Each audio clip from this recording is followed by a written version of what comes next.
श्री राम दोस्तों, सीता से पहले रावण ने किया था कौशल्या का हरण। ऐसे हुई थी दशानंद की राजा दशरथ से शत्रुता। जानिए रामायण में सीता हरण के प्रसंग के बारे में तो सभी जानते हैं। कैसे अपनी बहन शूर्पणखा के अपमान का प्रतिशोध लेने के लिए रावण ने सीता माता को छल पूर्वक हरण कर लिया था। लेकिन क्या आप जानते हैं कि लंकापति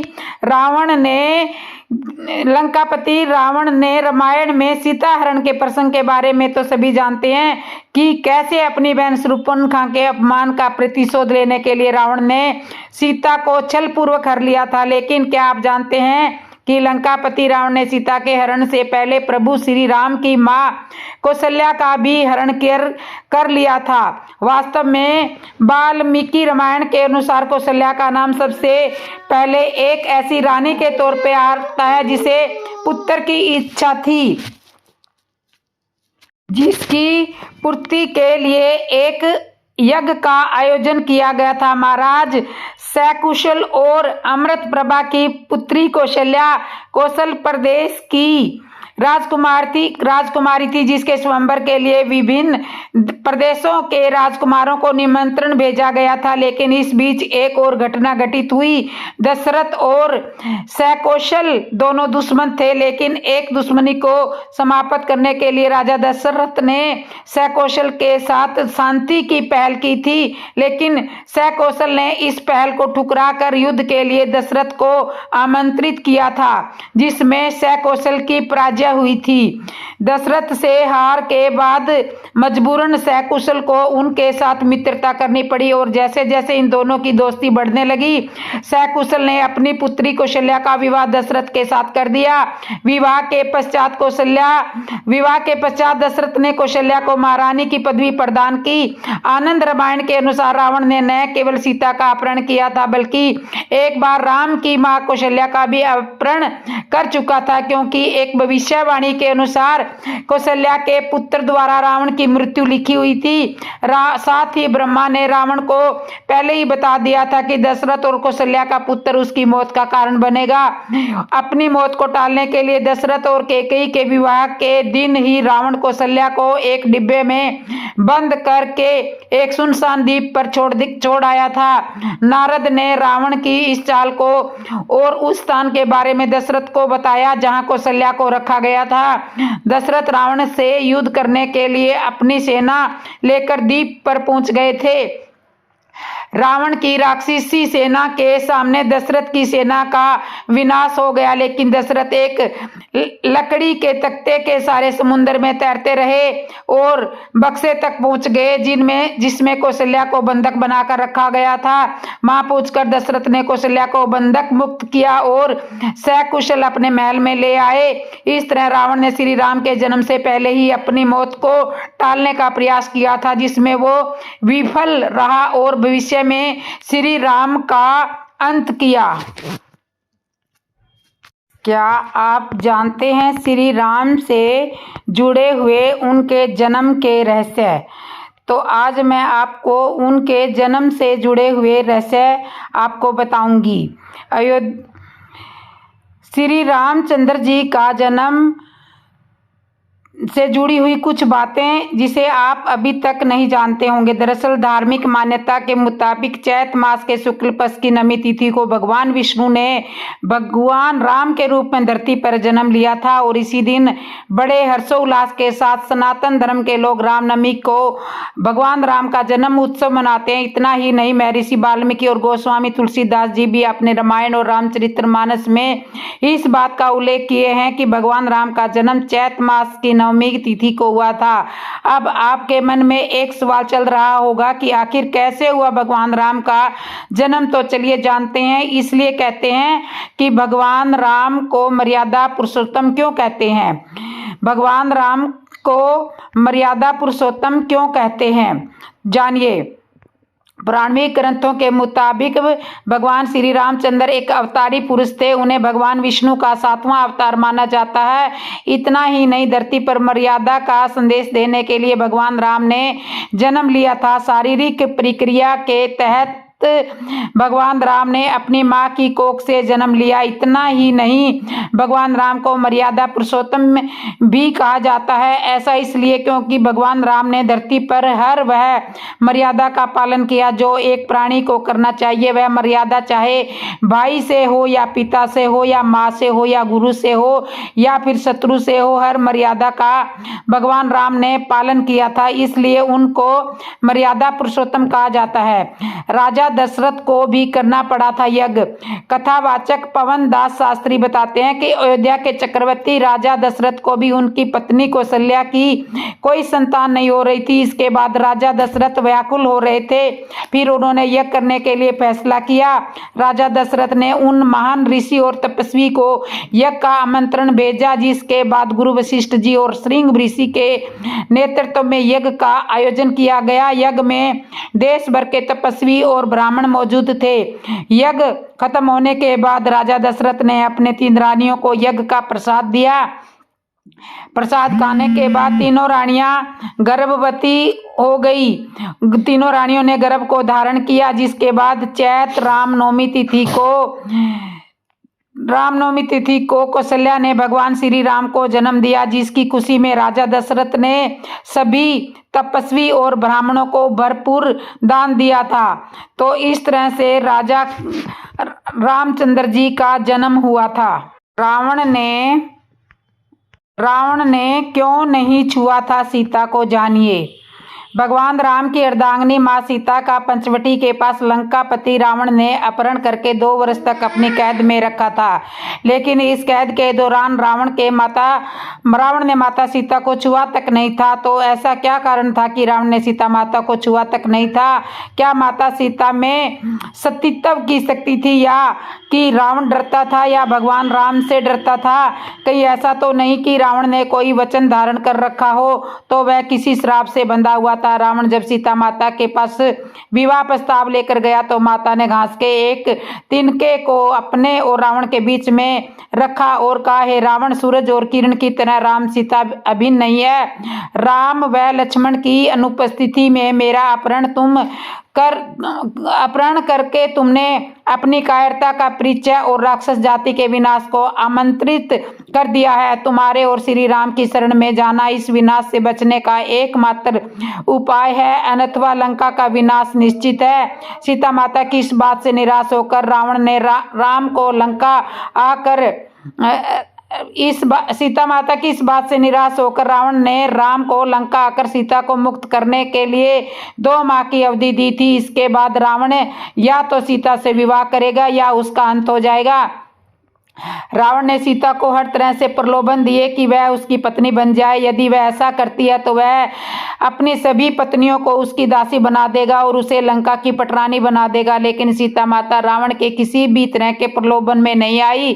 तब रावण ने सीता को जान से मारने की धमकी दी, लेकिन यह धमकी भी काम नहीं कर पाई। रावण चाहता तो सीता के साथ जोर जबरदस्ती कर सकता था, लेकिन उसने ऐसा नहीं किया। आखिर उसके क्या कारण थे, जानिए। राम के भाई लक्ष्मण ने रावण की बहन शूर्पणखा की नाक काट दी थी। पंचवटी में लक्ष्मण से अपमानित शूर्पणखा ने अपने भाई रावण से अपनी व्यथा सुनाई और उसके कान भरते हुए कहा कि सीता बहुत सुंदर है और वह तुम्हारी पत्नी बनने के योग्य है। तब रावण ने अपने मामा मारीच के साथ मिलकर सीता अपहरण की योजना रची। इसके अनुसार मारीच का सोने का हिरण रूप धारण करके राम व लक्ष्मण को वन में ले जाने और उनकी अनुपस्थिति में रावण द्वारा सीता का अपहरण करने की योजना बनाई थी। इस पर राम हिरण के पीछे वन में चले गए और तब लक्ष्मण सीता के पास थे, लेकिन बहुत देर होने के बाद जब राम नहीं आए तो सीता माता को चिंता होने लगी। तब उन्होंने लक्ष्मण को भेजा। राम और लक्ष्मण की अनुपस्थिति में रावण सीता का अपहरण करके ले उड़ा। अपहरण के बाद आकाश मार्ग से जाते समय पक्षी राज जटायु के रोकने पर रावण ने उसके पंख काट दिए। रावण ने सीता को लंकापुरी के अशोक वाटिका में रखा और त्रिजटा के नेतृत्व में कुछ राक्षसियों को उसकी देखरेख का भार सौंप दिया।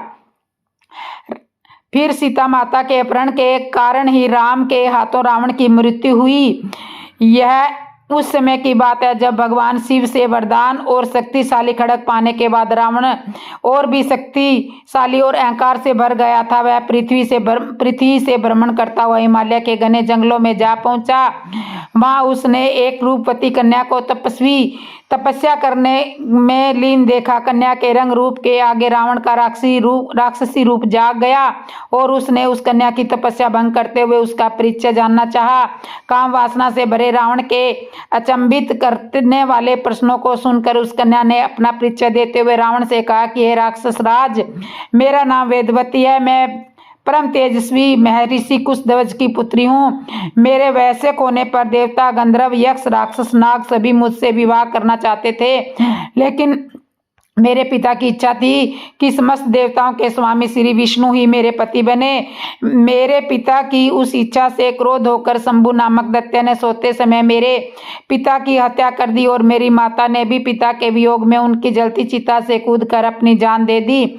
इस वजह से यहाँ मैं अपने पिता की इच्छा को पूरा करने के लिए इस तपस्या को कर रही हूँ। इतना कहने के बाद उस सुंदरी ने रावण को यह भी कह दिया कि मैं अपने तप के बल पर आपकी गलत इच्छा को जान गई हूँ। इतना सुनते ही रावण क्रोध से भर गया और उसने दोनों हाथों से उस कन्या के बाल पकड़कर उसे अपनी ओर खींचने लगा। इससे क्रोधित होकर अपने अपमान की पीड़ा की वजह से वह कन्या दशानन को यह श्राप देते हुए अग्नि में समा गई कि मैं तुम्हारे वध के लिए फिर से किसी धर्मात्मा पुरुष की पुत्री के रूप में जन्म लूंगी। मान ग्रंथों में शामिल दुर्लभ रावण संहिता में उल्लेख मिलता है कि दूसरे जन्म में वही तपस्वी कन्या एक सुंदर कमल से उत्पन्न हुई और जिसकी संपूर्ण काया कमल के समान थी। इस जन्म में भी रावण ने फिर से उस कन्या को अपने बल के दम पर प्राप्त करना चाहा और उस कन्या को लेकर वह अपने महल में जा पहुंचा, जहाँ ज्योतिषियों ने उस कन्या को देखकर रावण को यह कहा कि यह कन्या इस महल में रही तो आवश्यक ही आपकी मौत का कारण बनेगी।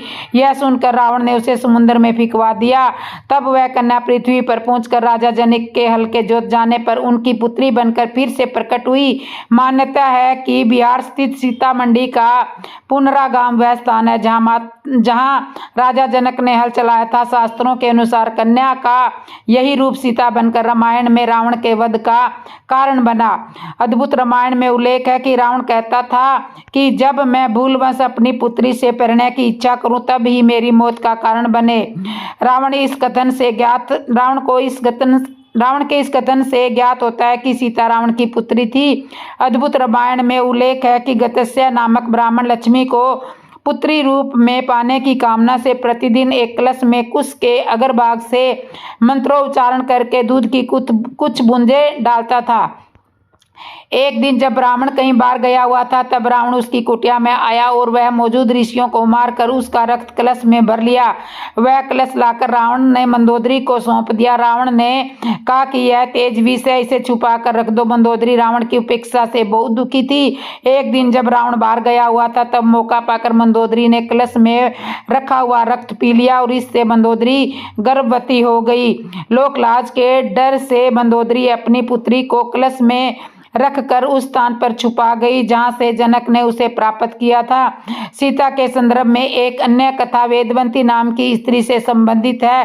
वेदवती से जुड़ी हुई कहानी हम पहले आपको बता चुके हैं। त्रिजटा नाम की राक्षसी को रावण ने सीता की रक्षा के लिए अशोक वाटिका में राक्षसियों की हेड बनाकर रखा था। सभी राक्षसियां सीता माता को डराती रहती थी और रावण से विवाह करने के लिए उकसाती रहती थी, लेकिन त्रिजटा धर्म को जानने वाली और प्रिय वचन बोलने वाली थी।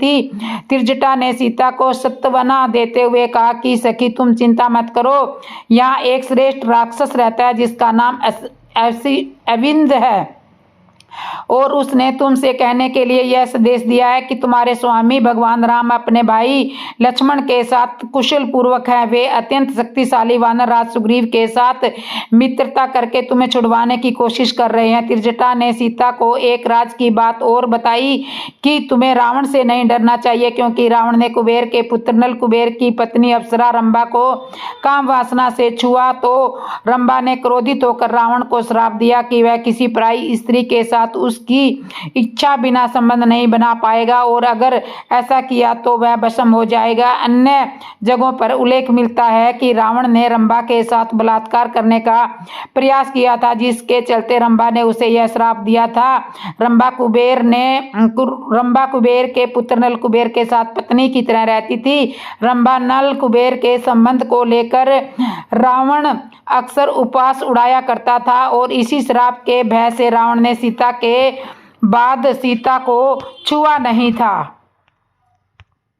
अब सवाल उठता है कि आखिर क्यों अपनी ही बेटी सीता का रावण ने किया था हरण। मंदोदरी के गर्भ में लक्ष्मी प्रकट होने लगी थी सीता के रूप में।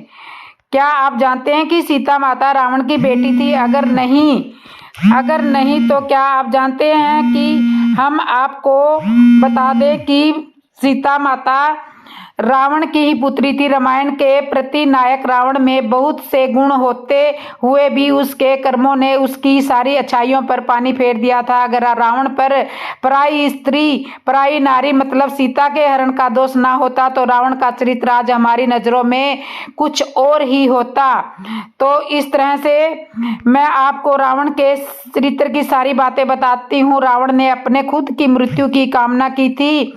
अब आप सोच रहे होंगे कि ऐसा तो हमने कभी नहीं सुना, तो मैं आपको बता दूं कि अद्भुत रामायण के 8 से 12 में रावण ने कहा है कि जब मैं अज्ञान से अपनी कन्या को ही स्वीकार करने की इच्छा करूं तब मेरी मृत्यु हो, और ऐसी भूल अज्ञान के चलते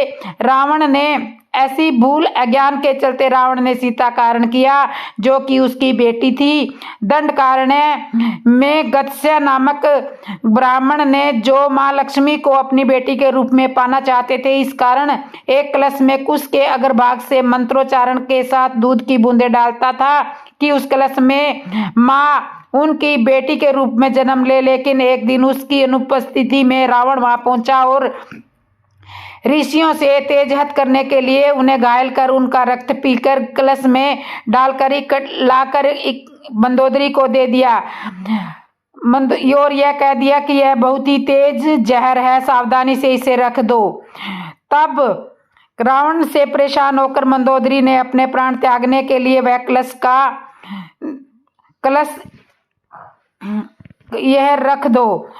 रावण से परेशान होकर मंदोदरी ने अपने प्राण त्यागने के लिए वह कलश का पदार्थ पी लिया। मंत्रोच्चारण वाले लक्ष्मी के आधारभूत दूध पीने से होने के कारण उसका प्रभाव पड़ा। मंदोदरी के गर्भ में लक्ष्मी प्रकट होने लगी और अनिष्ट ही आकांक्षाओं से भयभीत मंदोदरी ने कुरुक्षेत्र जाकर उस भ्रूण को एक कलश में रख धरती में गाड़ दिया और सरस्वती नदी में नहाकर आई। राजा जनक के राज्य में अकाल पड़ा था और पंडितों ने उन्हें हल चलाने की सलाह दी थी। राजा जनक ने जब कुरुक्षेत्र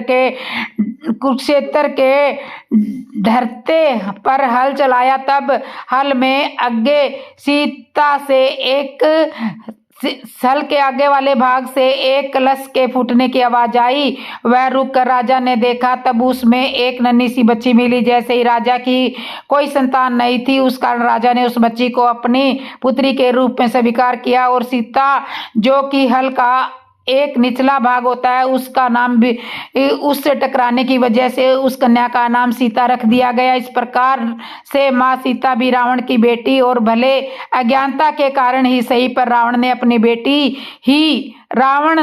अपनी ही बेटी का किया था हरण। जैसे ही रावण ने अद्भुत रामायण के 8 से 12वें में कहा था कि वैसे ही उसके साथ हुआ। रावण की मृत्यु हुए उसके ही दोष के कारण, क्योंकि रावण ने किया था सीता का हरण, जो कि उसकी थी अपनी बेटी। कहा जाता है कि रावण जैसे ज्ञानी को अपने मृत्यु का कारण पहले से ही पता था। विष्णु के अवतार राम के हाथों उद्धार पाने के लिए रावण ने किया था यह पाप। कहानियों की माने तो रावण और कुंभकर्ण वास्तव में वैकुंठ लोक के द्वारपाल थे, जिन्हें किसी गलती के कारण यह श्राप पाया था कि वह 3 जन्म तक इस धरती पर रहने के बाद विष्णु के शत्रु के रूप में और तीनों समय भगवान उनका संहार कर उन्हें मुक्ति के धाम में पहुंचाएंगे। रावण ने भी करी थी श्री राम के चरित्र की प्रशंसा। जानिए कैसे। अवधपुरी में राजा दशरथ के घर श्री राम अवतरित हुए। तब से ही लोग श्री राम का भजन करते हैं। ऐसी बात नहीं है। राजा दिलीप, राजा रघु एवं राजा दशरथ के पिता राजा अज श्री राम का ही भजन करते थे, क्योंकि श्री राम केवल दशरथ के पुत्र ही नहीं बल्कि रोम रोम में जो चेतना व्याप्त रही है, रोम रोम में जो रम रहा है, उसका ही नाम है राम। राम जी के अवतरण से हजारों लाखों वर्ष पहले राम नाम की महिमा वेदों में पाई गई थी, जिसमें योगी लोगों का मन रमण करता है, उसी को कहते हैं राम। एक राम घट घट में बोले, दूजो राम दशरथ घर डोले, तीसरा राम सकल पसारा, ब्रह्मा राम है सबसे न्यारा। इस कथन के अनुसार जो 4 राम हुए हैं, ऐसा कैसे? जानिए। थोड़ी साधना करो, जप ध्यान करो, फिर समझ में आ जाएगा। तो जीव राम घट घट में बोले, इस राम दशरथ घर डोले, बिंदु राम सकल पसारा, ब्रह्म राम है सबसे न्यारा। जीव, इस बिंदु व ब्रह्मा, इस प्रकार भी तो चार ही राम हुए न। साधना आदि करके मति थोड़ी सूक्ष्म तो हुई है, किंतु अभी तक 4 राम दिख रहे हैं। घड़े में पाया हुआ आकाश, मठ में आया हुआ आकाश, मेघ में आया हुआ आकाश और उससे अलग व्यापक आकाश, ये 4 दिखते हैं। अगर तीनों उपाधियों मठ, घट और मेघ को हटा दें तो चारों में आकाश तो एक का ही है। इसी प्रकार वही राम घट में बोले, वही राम दशरथ घर बोले, वही का वही है। चैतन्य तत्व वही का वही है और उसी का नाम है चैतन्य राम। वे श्री राम जिस दिन दशरथ कौशल्या के घर साकार रूप में अवतरित हुए, वैसे कैसे हैं वे श्री राम? भगवान श्री राम नित्य कौतल्य ज्ञान में विचरण करते थे। वे आदर्श पुत्र, आदर्श शिष्य, आदर्श मित्र और आदर्श शत्रु थे। आदर्श शत्रु थे, तभी तो शत्रु भी उनकी प्रशंसा किए बिना नहीं रह सके। कथा आती है, लक्ष्मण जी के द्वारा मारे गए मेघनाथ की दाहिनी भुजा सती सुलोचना के समीप जा गिरी। सुलोचना ने कहा, अगर यह मेरे पति की भुजा है तो हस्ताक्षर करके इस बात को प्रमाणित कर दे।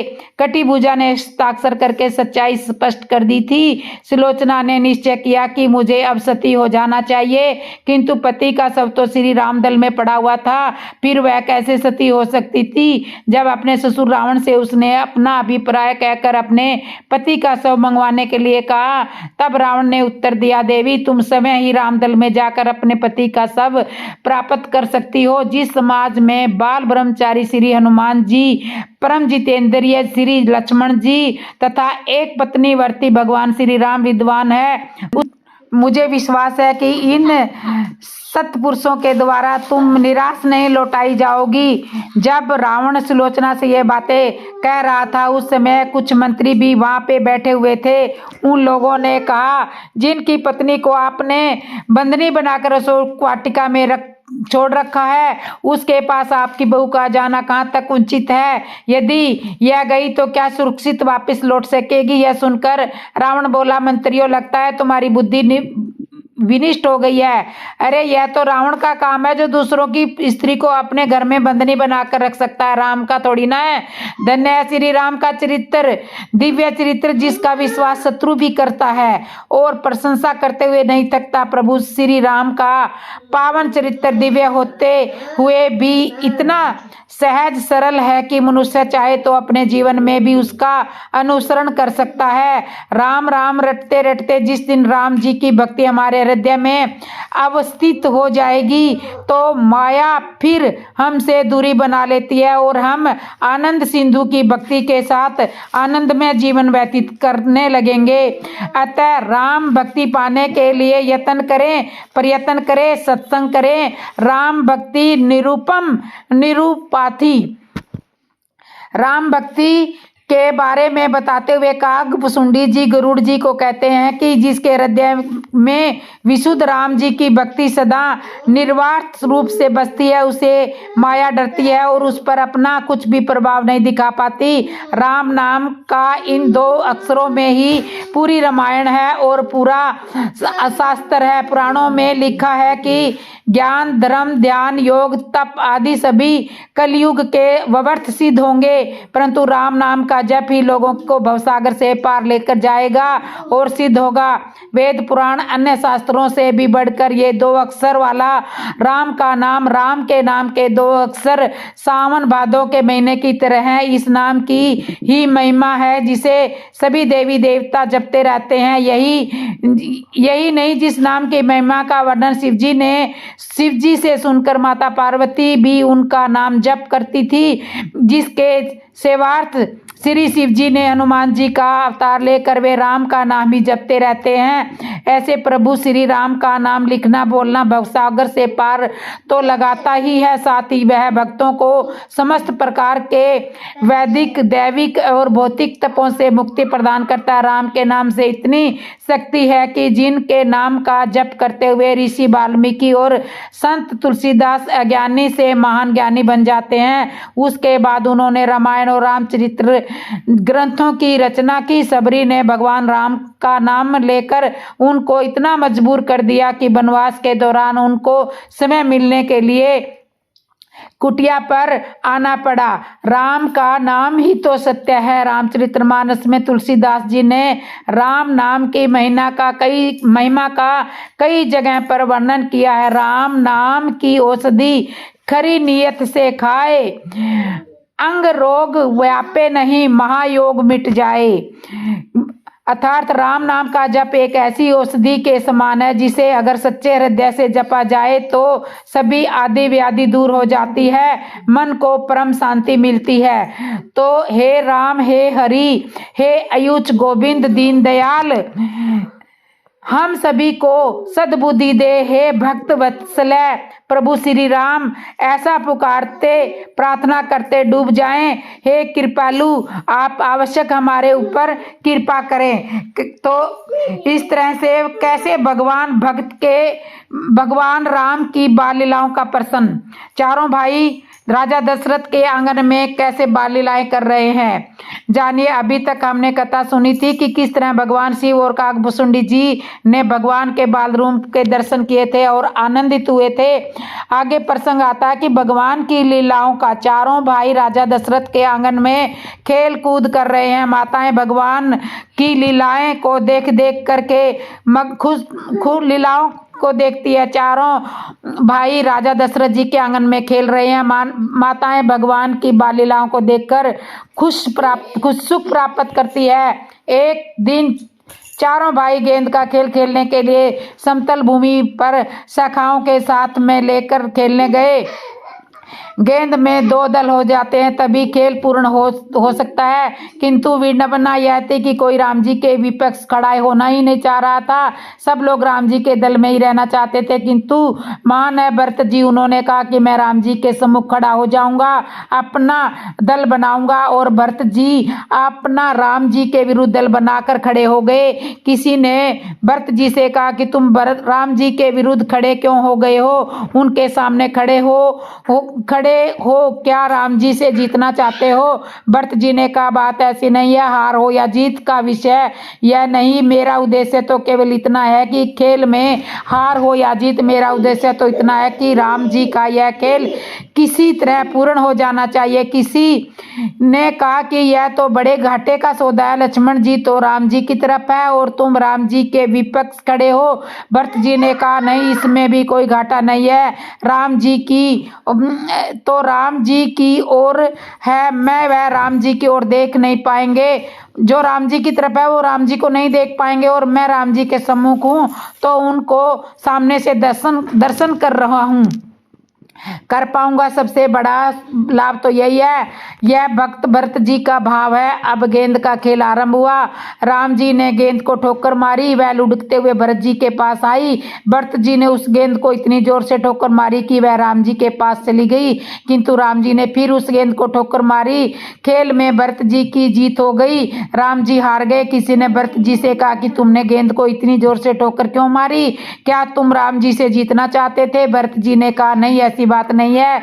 मैंने इतनी जोर से ठोकर इसलिए मारी थी कि यह गेंद कितनी अभागी है, जो भगवान के चरणों को छोड़कर मेरी ओर आ रही है, और जो भगवान के चरणों को छोड़कर जगत की ओर जाए उसे तो जोर से ठोकर मारना ही चाहिए। फिर किसी ने भगवान श्री राम से पूछा कि आपने दोबारा गेंद को ठोकर नहीं मारी, आप खेल हार गए, आपने इसे ठोकर क्यों नहीं मारी? राम जी ने कहा कि यह मेरा स्वभाव है। मेरे भक्तों के द्वारा जिसे मेरी ओर भेजा जाता है उसे मैं कभी ठुकराता नहीं हूँ, अपनी शरण में ले लेता हूँ। यदि मैं भी उसे ठुकरा दूंगा तो वह बेचारा क्या करेगा, कहाँ जाएगा? मुझे हारना स्वीकार है। इस तरह बाल लीलाओं में भगवान समय हार कर भरत जी को ही जीत दिलाते रहते थे। उधर कृष्ण कथा में भी यही हुआ था। एक दिन कुश्ती के अखाड़े में भगवान कृष्ण ने चैलेंज किया कि कोई है जो मुझसे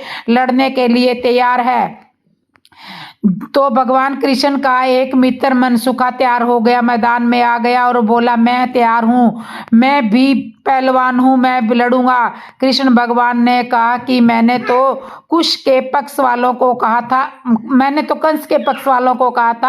मनसुखा बोला, आपने ऐसा कब कहा था? आपने तो कहा था कि कोई पहलवान हो, तो इसलिए मैं मैदान में आया हूँ, मुझसे लड़ो। भगवान श्री कृष्ण और उसके सखा मनसुखा की कुश्ती हुई और उसमें भी भगवान कृष्ण हार गए। मनसुखा कृष्ण भगवान को पटक पटक करके सीने पर बैठ गया। यह भगवान से समय हार कर अपने भक्तों को, अपने सखाओं को जिताते थे। भगवान श्री राम का बाल्यकाल अयोध्यापुरी में माता पिता को आनंद प्राप्त कराते हुए बड़े आनंद से बीता। चारों भाई कुछ बड़े हुए तब गुरु वशिष्ठ जी के यहाँ विद्या प्राप्त करने के लिए चले गए।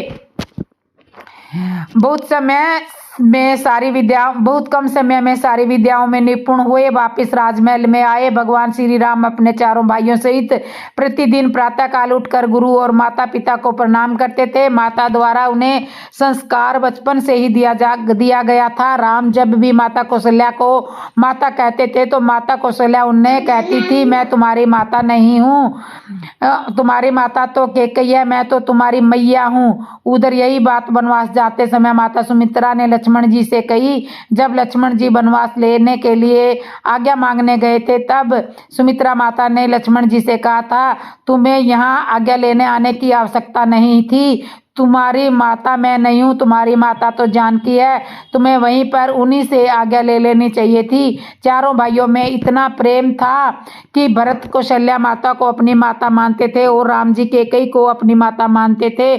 कभी उन्होंने यह भेद नहीं रखा। माता पिता के इन्हीं संस्कारों के कारण इस रघुकुल की गाथा अजर अमर है। इन्हीं संस्कारों के कारण राम जी ने माता सीता की इच्छा और पिता की आज्ञा के कारण वनवास स्वीकार किया और उसी राजपद का भरत जी ने त्याग किया। उसी समय वन में राक्षसों का बड़ा आतंक था। ऋषि मुनि बहुत परेशान थे। राक्षस ऋषि मुनियों के यज्ञ विध्वंस कर दिया करते थे, उन्हें मार देते थे, खा जाते थे। रावण के दरबार में भी जहाँ कहीं कोई गो पालन करने वाला हो या वेद पुराण पढ़ने वाला, उन्हें सजा दी जाती थी, कान पकड़कर उठक बैठक लगवाई जाती थी और उनसे कहा जाता था कि अब तो धर्म की बात नहीं करोगे, अब तो गोपालन नहीं करोगे। इस तरह उन्हें भय दिखाया जाता था। जो कोई भी धर्म का आचरण करता था, उससे धर्म के आचरण की बातें करता था, उसे नगर से बाहर कर दिया जाता था। राक्षसों ने भय से व्याकुल होकर उधर ऋषि विश्वामित्र जी ने विचार किया कि भगवान का अवतार हो चुका है और वह राक्षस भगवान के बिना नहीं मरेंगे। नहीं मरेंगे, इसलिए भगवान को ही वनवास में लाना होगा। तो जय श्री राम दोस्तों, आपको मेरी ये वीडियो कैसे लगी, अच्छी लगी हो तो कमेंट में ज़रूर बताना, और जिसने मेरे चैनल को सब्सक्राइब नहीं किया वो सब्सक्राइब करना, लाइक करना, कमेंट करना और बेल आइकन बटन को ज़रूर दबा लेना। बोलो जय श्री राम दोस्तों।